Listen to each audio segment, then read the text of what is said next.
श्रीमद् भगवद गीता के 6वें अध्याय को लेकर विचार कर रहे हैं।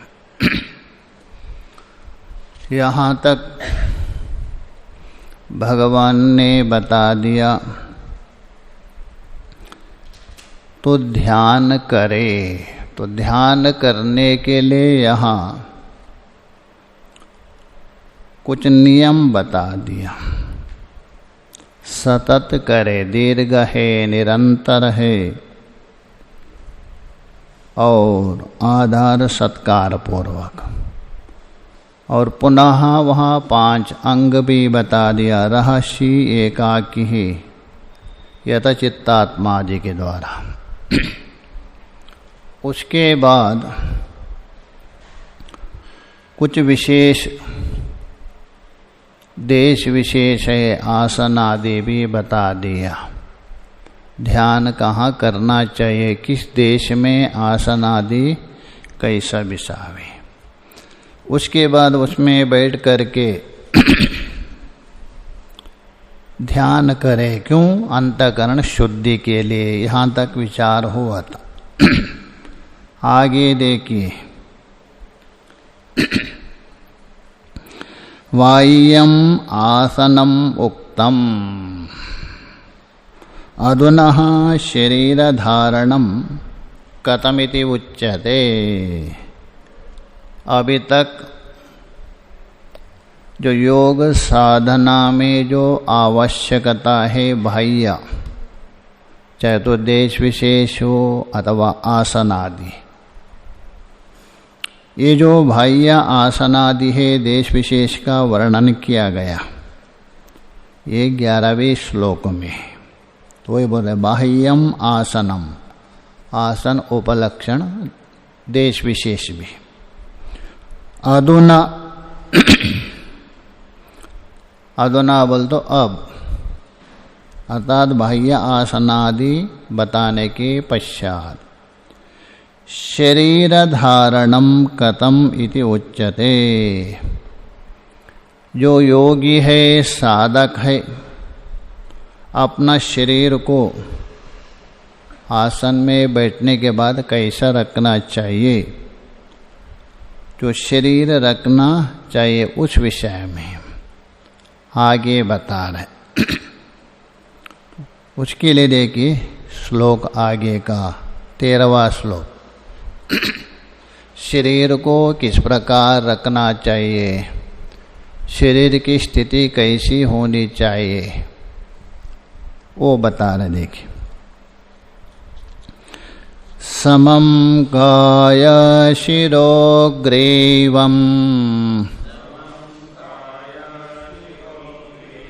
धारयन् चलं स्थिरः संप्रेक्ष्य नासिकाग्रं स्वं दिशश्चानवलोकयन्।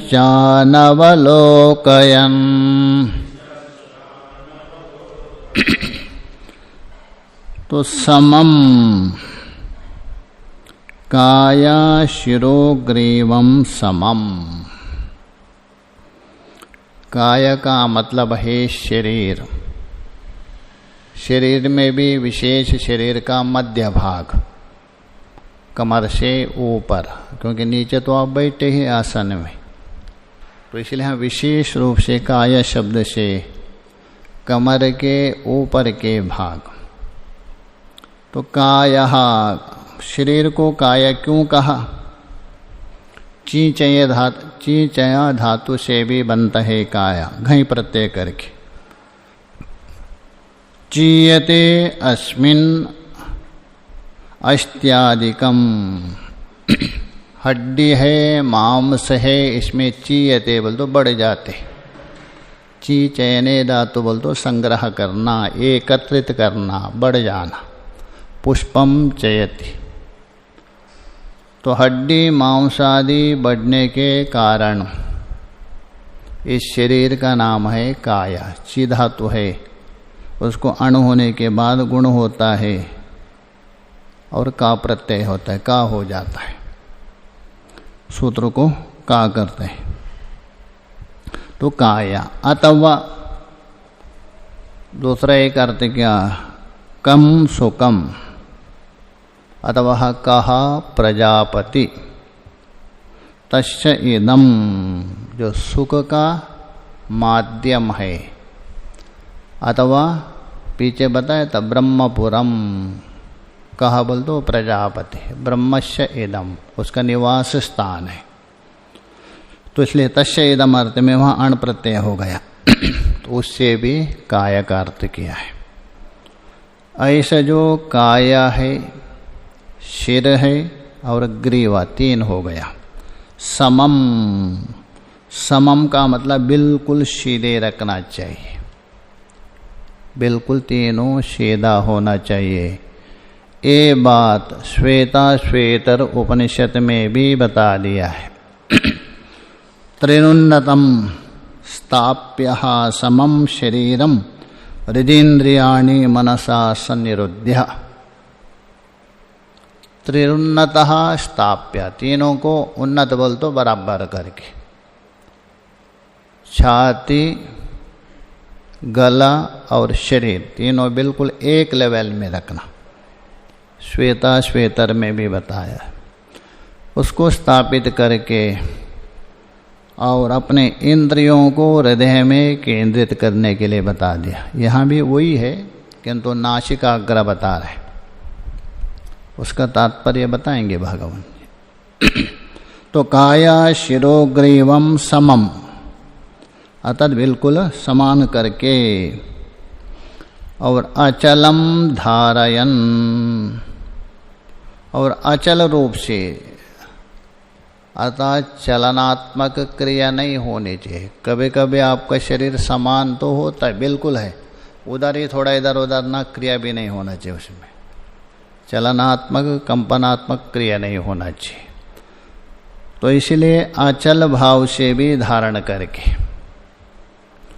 और स्थिर, स्थिर का मतलब है कार्यकरणाय और विषय पारवश्य शून्य। ठीक है, आपने बिल्कुल सीधे बैठे, क्रिया भी नहीं है, बिल्कुल अपने जो शरीर अथवा इंद्रियों का जो विषय है उसका तो चिंतन हो सकता है, उससे भी रहित होना चाहिए। इसलिए कार्य करणयोर विषय पारवश्य, ये स्वभाव है, इंद्रिया और मन का स्वभाव है विषय के अधीन होना, उसे शून्य होकर, उसे रहित होकर वहाँ बैठ कर के, नहीं तो आसन में बैठे हैं चिंतन कर रहे पूरा कोई अन्य है, ऐसा नहीं। इसलिए स्थिर भी बता दिया। अच्छा, इस प्रकार बैठने के बाद क्या करें?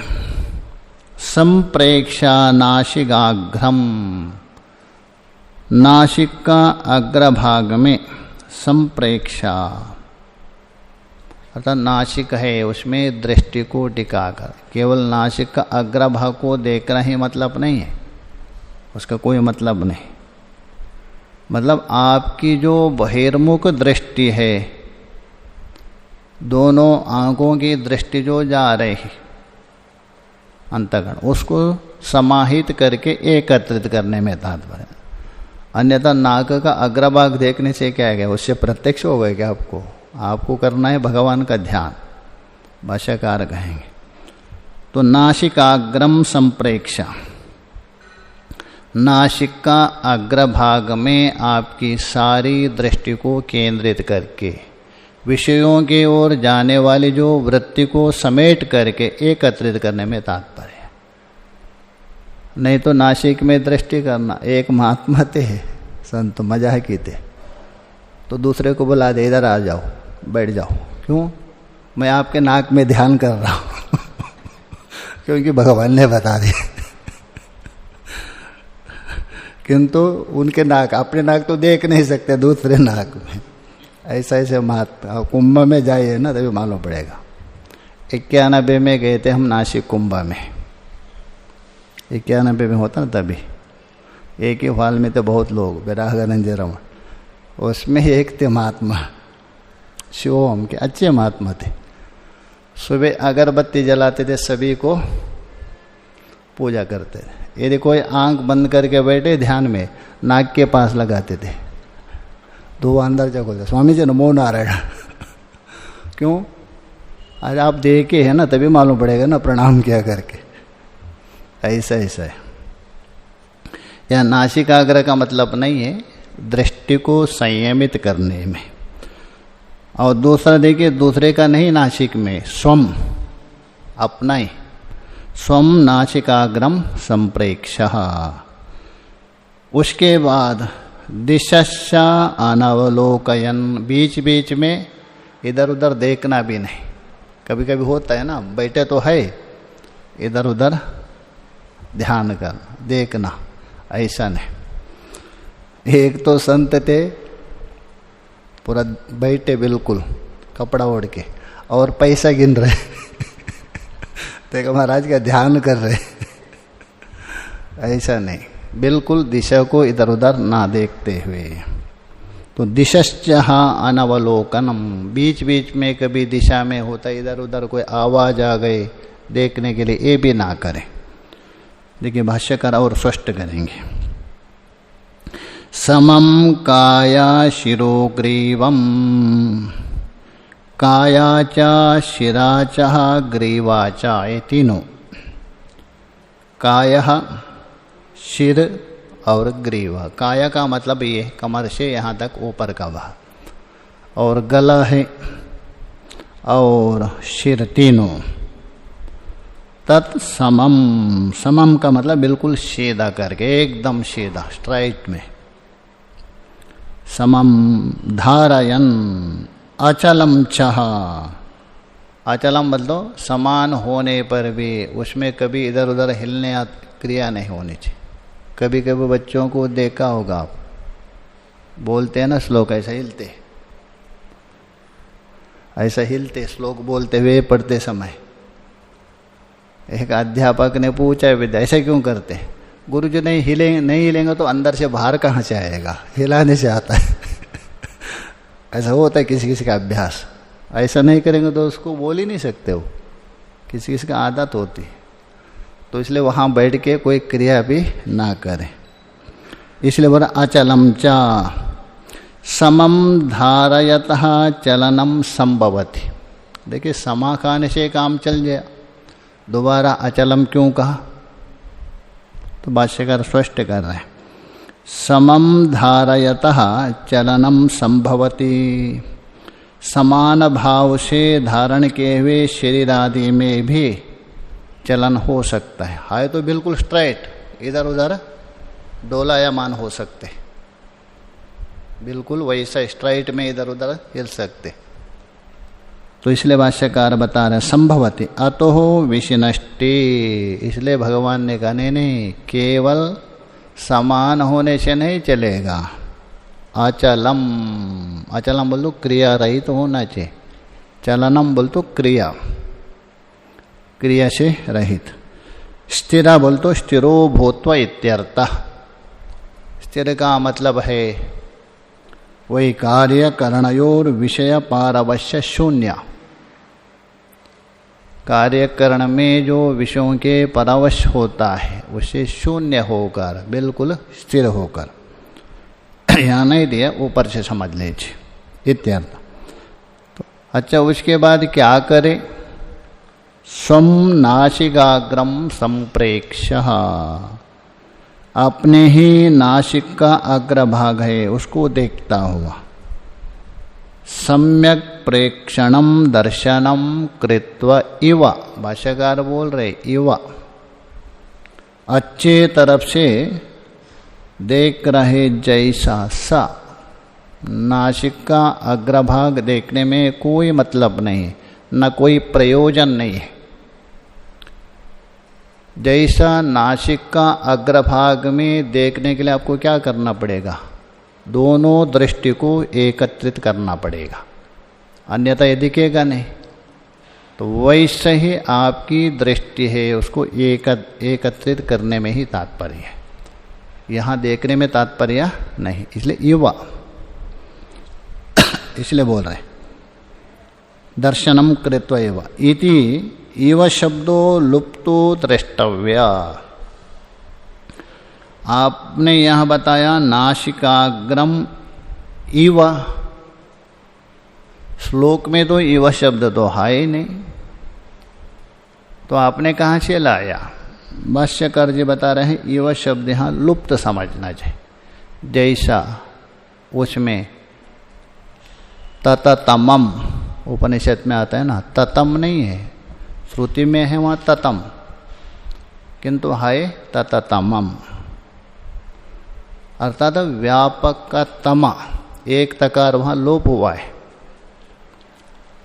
वैसे ही यहाँ इव शब्द लोप हुआ समझना। तो ये बोल रहे हैं इति ही इव शब्दो लुप्तो द्रष्टव्या। यहाँ इव शब्द सा, इव बोल तो सा, ध्यायति इव, लेलायति इव, ये लोप हुआ। नहीं स्वनाशिका स्वनाशिका अग्र संप्रेक्षणम यह विदित्सितम, स्पष्ट बता रहे भगवान भाष्यकार जी। क्योंकि स्वनाशिका अग्र, अपने ही नासिक का अग्र भाग में, मूल में, संप्रेक्षणम, अतः अच्छे प्रकार से देखना, यह न विदिश्यतम, ये भगवान को इष्ट नहीं है। नासिका देखना ही इतना ही इष्ट नहीं है। यदि मान भी लीजिए नासिका को आप देखते रहे, उससे मिलेगा क्या आपको? प्रयोजनम बिना मंदोपि न प्रवर्तते। इसलिए यहाँ इवा, जैसा नासिका के अग्र भाग को देखने के लिए आपको बिल्कुल एकाग्र करना पड़ता है, वैसा ही एकाग्र करके, ये अर्थ है। इसलिए युवा है। किम तर्री, ठीक है, अपने नासिका का अग्रभाग को देखने यहाँ भगवान को मतलब नहीं। किम तर्री, तो क्या है? तो नासिकाग्र क्यों बता दिया? तो बोल रहे हैं चक्षुषो दृष्टि सन्निपातः, बस इतना ही, नेत्रों की दृष्टि है। अन्यथा परांचखाने वितृण स्वयंभो, कट में बताया है। इंद्रियों की जो वृत्ति है निरंतर बहिर्मुख है, उन वृत्तियों को बिल्कुल केंद्रित करने में, संयमित करने में ही तात्पर्य है, ये बता रहे। किम तर्हि चक्षुषो दृष्टि सन्निपातः, नेत्रों की दृष्टि को, अर्थात विषयों की ओर जा रहे उसको हटा करके एकत्रित करने में तात्पर्य है। स्थापना, अच्छा, एकत्रित करने के बाद क्या करें आगे बताएंगे। जैसा आपने दृष्टि को एकत्रित तो कर दिया, उसके बाद क्या है, आत्मा में स्थापित करके आगे के श्लोक में बताएंगे। निपाता सचा अंतःकरणः समाधान अपेक्षो विवक्षितः, वह जो इस दृष्टि स्थापना करके आपको क्या करना है, अंतःकरण के समाधान, समाधान बोल तो सम्यग आधानम समाधानम, अच्छे प्रकार से आधान करना, अच्छे प्रकार से स्थापित करने के लिए ही तात्पर्य। तो इसलिए बोला अंतःकरण समाधानापेक्षो विवक्षिता, ये दृष्टि की स्थापना करना है, इसका तात्पर्य है अंतःकरण का समाधान के लिए, अवश्य होने के कारण। क्योंकि जब तक अंतःकरण स्थिर नहीं होगा तब तक उस आत्मा में आप टिका नहीं सकते। चंचलम ही मनः कृष्ण, ये बताया था, मन बहुत चंचल है। तो इसलिए जो चंचलात्मक मन को स्थिर करने के लिए यहाँ बता दिया, स्थिर यदि हो गया आप जहाँ भी लगा दीजिए। क्योंकि जैसा फोटो खींचते हैं मोबाइल से, फोटो खींचते समय आपका हाथ यदि हिल गया थोड़ा सा, वो फोटो क्या होगा, टेढ़ा मेढ़ा हो जाएगा, वैसा ही यहाँ भगवान का फोटो खींचना है आपको। यद्यपि फोटो नहीं खींच सकते हैं, एक ही कैमरा फिटिंग किया है भगवान ने, अंतःकरण। तो वही यदि हिल रहे तो भगवान को कैसे ग्रहण करेंगे, इसलिए बता रहे अंतःकरण के समाधान की आवश्यकता होने के लिए यहाँ बता रहे। तो अंतःकरण समाधानापेक्षा विवक्षितः स्वनाशिकाग्रह संप्रेक्षणम एवैति चेत। यदि मान लीजिए भगवान को यही इष्ट है, अंतःकरण के समाधान के लिए अवश्य होने के कारण भी, तो भी आप अपना नासिक अग्रभाग में ही विधान करना यदि मानते हो, एक नियम है श्रुतस्य उपेक्षा। जो श्रवण है उसको आप उपेक्षा कर रहे और अश्रुत को ग्रहण कर रहे।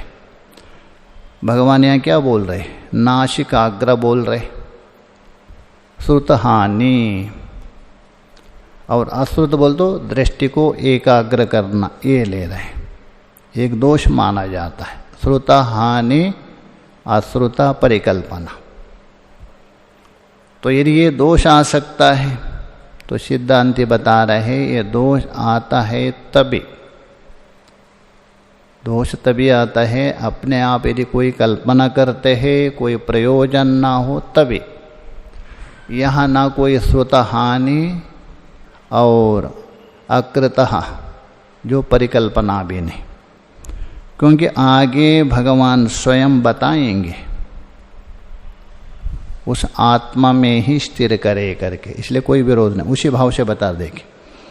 सचा अंतःकरण समाधान अनपेक्ष विवक्षितः स्वनासिकाग्रम संप्रेक्ष एव चेत विवक्षितः मनः तत्र एव समदीयते नात्मनि। अर्थात उसमें ही स्थित होगा, आत्मा में स्थित नहीं होगा। केवल आपका अंतःकरण में स्थित होगा, आत्मा में स्थित नहीं होगा। तो आत्मा में स्थित नहीं करने से आपको कोई प्रयोजन भी नहीं मिलेगा। इसलिए स्थिर किया हुआ अंतःकरण को आत्मा में स्थापित करना अनिवार्य है, ये बताएंगे आगे।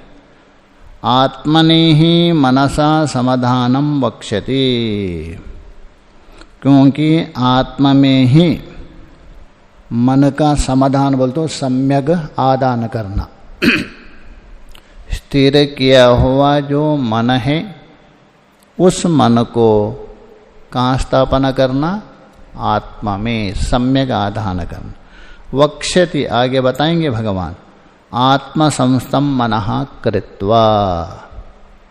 देखिए वहाँ क्या बता रहे, आत्म संस्थम मनः कृत्वा।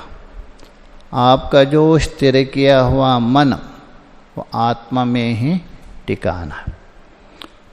तो इसलिए सिद्ध होता है तस्मात् इव शब्द लोपेना, इसलिए यहाँ इव शब्द का लोप समझना। अक्षणो दृष्टि सन्निपात एवं संप्रेक्षयति उच्यते, उपसंहार कर रहे हैं। इसलिए नेत्रों की दृष्टि को नासिका के अग्रभाग पर लगाने का मतलब है केवल एकाग्र करने में ही तात्पर्य है। नासिका में एकाग्र करके नासिका को देखने को तात्पर्य नहीं। पहले संयमित बता रहे, संयमित करे। तो संयमित यदि किया उस अंतःकरण को आप जहाँ भी लगा दीजिए, तो ये बता रहे। इसलिए यहाँ युवा शब्द है करके। दिशश्च अनवलोकयन, उसके बाद दिशां च अवलोकनम अंतरः अकुर्वन् इति, अन्य दिशों का तो देखना भी नहीं, बीच बीच में ध्यान तो कर रहे आप, तो बीच बीच में आंख खोल के इधर उधर देखना भी नहीं। दिशा उपलक्षण मतलब इधर उधर देखना। ध्यानस्थ में बीच बीच में आंख खोल के इधर देखा उधर देखा, ये भी नहीं, मतलब निरंतर होना चाहिए। दिशां च अवलोकनम, उसका अर्थ कर रहे अंतरः अकुर्वन्। अंतर बोल तो बीच बीच में दिशाओं को देखकर इधर उधर नहीं देखना। यदि ऐसा करे आपका ध्यान खंडित हो जाएगा, निरंतर तैलधारावत नहीं चल सकता है। अकुर्वन् इति एतर। तो योगाभ्यास के अन्य विशेषणों को भी यहाँ दिखलाते हैं भगवान। योगाभ्यास के लिए वे अन्य भी विशेषण चाहिए, उनको बता रहे। किंचा, आगे का श्लोक देखिए। प्रशांतात्मा विगतभेर ब्रह्मचारी व्रते स्थितः मनः संयम्य मच्चित्तो युक्ता आसीत मत्परः। प्रशांतात्मा, प्रकर्षेण, अच्छे प्रकार से अंतःकरण को शांत कर दिया। आत्मा शब्द से लेना यहाँ अंतःकरण। जो अंतःकरण में राग द्वेषादि है, जो षड्रिपु माना जाता है, तो राग द्वेषादि को बिल्कुल शांत कर दिया, उसको बोलते हैं प्रशांतात्मा। और कैसे ही विगत भी, विगत भी, विगतः निवृत्तः, जो भय है तो निवृत्त हो गया, निर्भय। भय भी दो प्रकार का मानते हैं, एक बाह्य विषयों को लेकर, एक आभ्यंतर को लेकर। जैसा बाह्य है, अपने कोई वस्तु है, खो जाएंगे, समाप्त हो जाएंगे। जैसा अर्जुन को हुआ था पहले, ये भीष्म पितामह है, द्रोण आदि मेरे से छूट जाएंगे। ये बाह्य विषयों को लेके भय होता है। और स्वयं को लेकर मेरा अस्तित्व मिट जाएगा, मैं मरने वाला हूँ, ये भय। ये सब भय से रहित होता है, इसलिए विगत भीर, भय से रहित। ब्रह्मचारी व्रते स्थितः, और ब्रह्मचारी, ब्रह्मचारी के लिए विधान किया हुआ जो व्रत है, उस व्रत में स्थित है। जैसा गुरु के पास रहकर गुरु शुश्रूषा है, भिक्षा मांगकर भोजन आदि करना, त्रिसंध्या आदि है, ये सब ये ब्रह्मचारी का व्रत है। ये ब्रह्मचारी स्थिति व्रत। ऐसा जो ब्रह्मचारी स्थिति है, व्रते स्थितः, और मन संयम्य। अभी देखिए ऊपर प्रशांतात्मा बता दिया, और दोबारा यहाँ बता रहे मन संयम्य। प्रशांतात्मा का बोल दो जिसका अंतःकरण शांत हो गया, तो दोबारा मन संयम ने क्या करना, इसलिए थोड़ा सा भेद करना पड़ेगा। प्रशांतात्मा का मतलब है जो आपका मन बाहर जा रहा है इंद्रियों के साथ, उसको समेट करके एक इंद्रिय बना दिया, मन को बाहर जाने में रुकवा दिया आपने, किंतु अंदर अंदर वृत्ति बन रही है आपकी। मन की दो वृत्ति बनती है ना, एक नेत्रादि इंद्रियों के साथ जाकर बाह्य विषयों की वृत्ति बनती, एक आभ्यंतर वृत्ति बनती। इसलिए पहले जो प्रशांतात्मा का मतलब जो बाह्य वृत्ति को तो आपने शांत कर दिया, किंतु अंदर जो पड़ी है ना वृत्ति चल रही खुरापात, वो वृत्तियों को भी संयम्य, उस वृत्ति को भी बिल्कुल संयमित करके। तो अच्छा ठीक है, अपने मन को दोनों तरफ से अपने बांध दिया, बाहर जो जा रहे उसको भी बांध दिया, अंदर जो वृत्ति बन रही खुरापात उसको भी रुका दिया। अभी क्या करे उसको, तो बोल रहे मच्चित्तो, मच्चित्तो मत बोल तो परमात्मा में ही, मैं ही परमेश्वरी व चित्ता, उस चित्त को परमात्मा में ही लगा दीजिए। अभी तक केवल रुका दिया अपने मन को, अभी उसको डाइवर्ट करना है दूसरे जगह में। मच्चित्तो युक्तः, युक्त बोल तो समाहिता, युक्त बोल तो समाहिता। मत्परः, और वो मतपरा है। मत बोल तो दूसरा आश्रय नहीं है, परमात्मा ही एक मेरा आश्रय है और कोई मेरा आश्रय नहीं है, परायण है, ऐसा। आसीतः, इस प्रकार उपविश्येत, इस प्रकार वो क्या करे, ऐसा होकर बैठे। कहाँ? आसन में। पहले बिल्कुल बाह्य वृत्तियों को निरोध करे, आभ्यंतर वृत्ति को निरोध करे और ब्रह्मचारी व्रत का पालन करते हुए और बिल्कुल मन को भगवान में और भगवान परायण होते हुए एक आश्रय, उस आसन में बैठे। बैठ के ध्यान करें। आगे भाष्य में देखिए स्पष्ट करेंगे। प्रशांतात्मा, उसका अर्थ करें देखिए। प्रकर्षेण शांतः आत्मा अंतःकरणम यस्य सा अयम प्रशांतात्मा। बहुरी समास।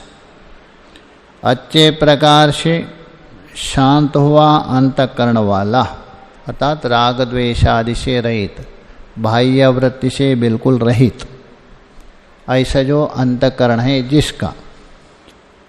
दूसरा बता रहे उसका विशेषण, जो ध्यान करने में बैठ रहे उसका दूसरा विशेषण।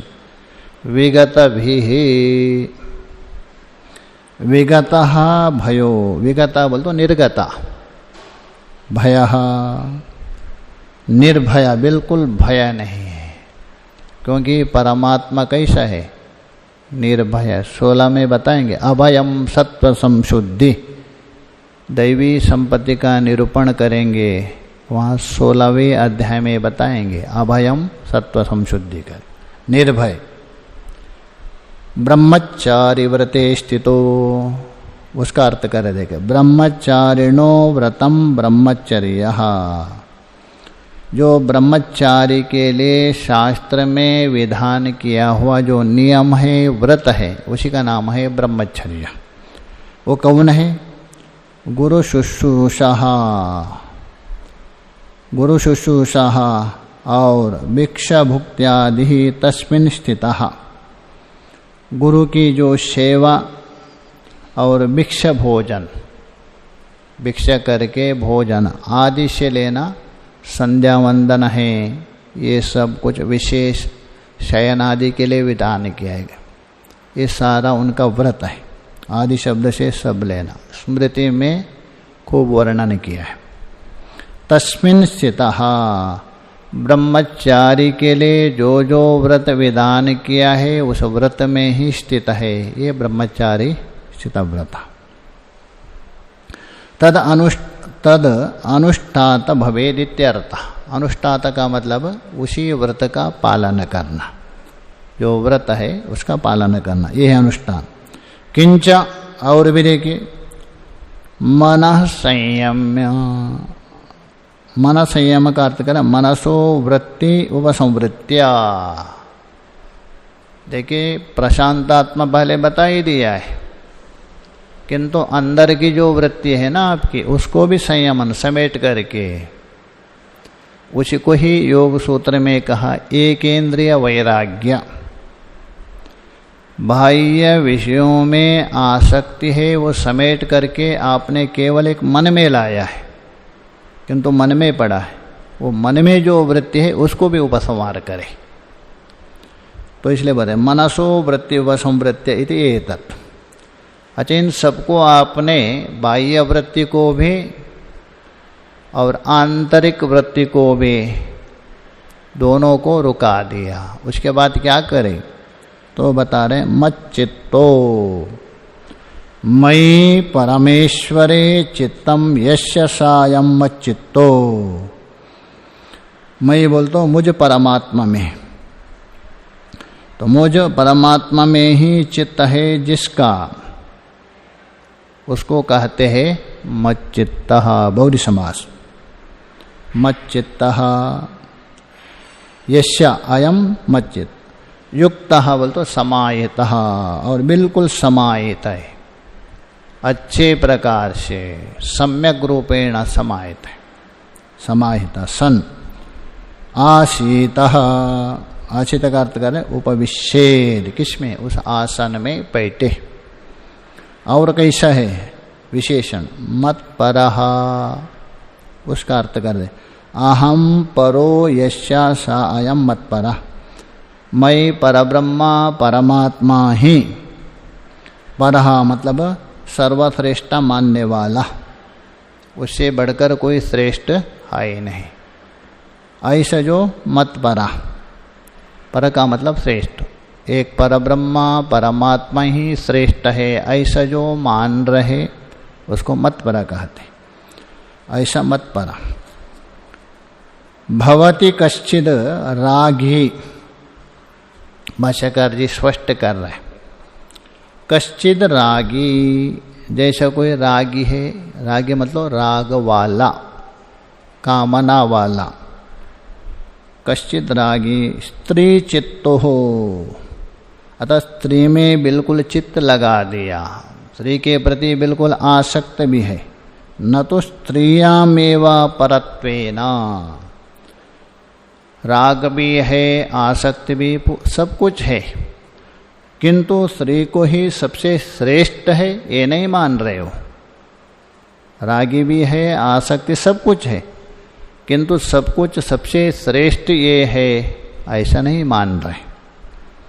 तो न तो स्त्रियाम एव परत्वेन गृह्णाति, यही पर है ऐसा ग्रहण नहीं कर रहे। किम तर्हि राजानम महादेवम वा, क्योंकि स्त्री से भी श्रेष्ठ कौन है, राजा है, अथवा राजा से भी श्रेष्ठ कौन है, महादेव है। देखिए स्त्री के प्रति सब कुछ प्रेम भी है, आसक्ति है, किंतु श्रेष्ठत्व स्वीकार नहीं कर रहे। श्रेष्ठ कौन है, राजा है, अथवा जो महाराज जो महादेव, ये श्रेष्ठ मानता है। अयम तो मच्चित्तो मत्परः, किंतु ये जो भक्त है, ये साधक है, मुझ में ही सबसे अधिक श्रेष्ठ मानने वाला, मेरे से बढ़कर और कोई श्रेष्ठ है ही नहीं, मैं ही श्रेष्ठ हूँ, ऐसा मानने वाला ये ध्यान योगी।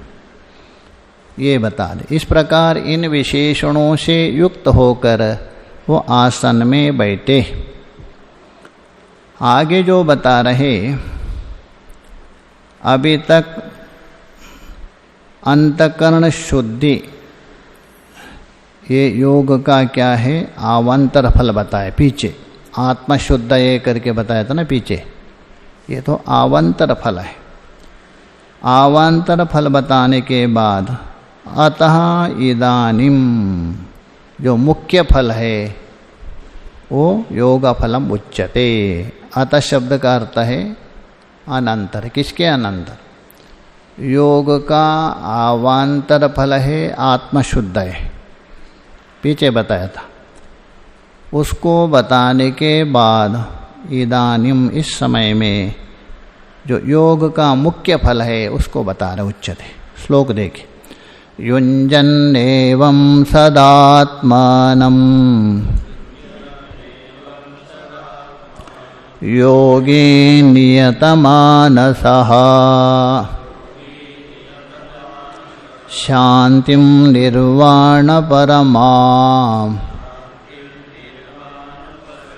मत्संस्थामधिगच्छते।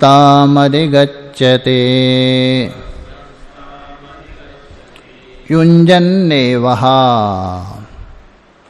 युञ्जन्नेव का मतलब है अतः लगाते हुए, अच्छे प्रकार से लगाते हुए।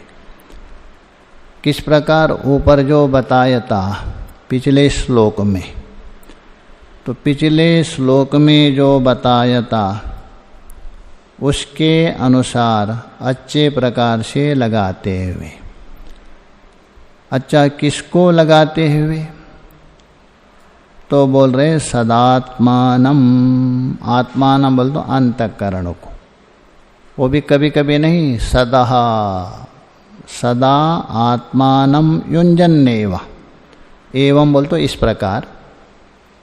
प्रकार बोल तो पूर्वोक्त रीति। तो अर्थ हो गया सदा आत्मानम एवं युंजानम। जो अंतःकरण है, अपना मन है, उसको ऊपर बताया था बोल तो 14वें श्लोक में बताया था। उसी प्रकार लगाते हुए कौन? अर्थात योगी। कौन लगाते हुए? योगी मतलब साधक। और कैसा योगी? अर्थात योगी तो लगा रहे, कैसा योगी? तो बोले नियत मानसा। नियत मानसा, नियतः संयमिता, मन को बिल्कुल संयमित किया, ऐसा योगी क्या करे? सदा आत्मानम अंतःकरणम एवं युंजन। इस प्रकार योग में लगाते हुए। अच्छा, इस प्रकार जो लगा रहे तो उससे शांतिम निर्वाण परमम, उसका फल बता रहे। निर्वाण परमम शांतिम। तो निर्वाण परमम, निर्वाण परम बोल तो निर्वाण दायिनी, मोक्षदायिनी, मोक्ष देने वाली परम शांति। क्योंकि पहले भी एक बार मैंने बताया था 4 प्रकार की शांति करके, उत्तम, मध्यम, अधम, अधम अधम। तो इसलिए निर्वाण परमम शांतिम। अच्छा, वो शांति है किसमें रहने वाली? कहाँ रहती है? भगवान बोल रहे मत संस्थाम, अर्थात मुझ में रहने वाली, परब्रह्मा परमात्मा में रहने वाली, जो निर्वाण दायिनी परम शांति को अधिगच्छति। अधिगच्छति मतलब उसको प्राप्त होता है। कहने का मतलब वो मुक्त हो जाता है। भाष्य में देखिए, युंजन का अर्थ करे समाधानम कुर्वन। समाधानम कुर्वन, समाधान बोल तो अच्छे प्रकार से मन को आधान करते हुए, स्थापित करते हुए। एवं का अर्थ कर रहे यतोक्तेना विधानेना। यतोक्त का मतलब है 14वें श्लोक में जो बताया था उसी विधान से। सदा आत्मानम योगी नियतमानसो, उसी का अर्थ नियतम संयतम मानसम मनो यस्य स अयम नियतमानसः। नियतम का अर्थ कर रहे संयतम, मानसम बोल तो मनो यस्य, अच्छे प्रकार से संयम किया है मन, एकाग्र किया है, वशीभूत किया है मन, जो इसका उसको बोलते नियत मानस। उस नियत मानस कौन? योगी। शांतिम, शांतिम का अर्थ करे उपरतिम। कैसी? निर्वाण परमम, निर्वाण बोल तो मोक्ष। तत्परम निष्ठा यस्यः शांति, जिस शांति में जो परम निष्ठा है, अंतिम स्थिति है, उसी का नाम है निर्वाण परमम। ताम निर्वाण परमम, ऐसी जो निर्वाण दायिनी शांति को वो प्राप्त करता है। अच्छा, वो शांति रहती कहाँ? मद संस्थम मदादीनम, संसार आधीन नहीं है, परमात्मा के आधीन है, तत्पद के लक्ष्य के अधीन है। ऐसा जो तत्पद लक्ष्य में प्राप्त होता है उसके अधीन जो शांति है, मोक्ष, शांति बोल तो मोक्ष, उसको प्राप्त करता। आगे का विचार कल कर।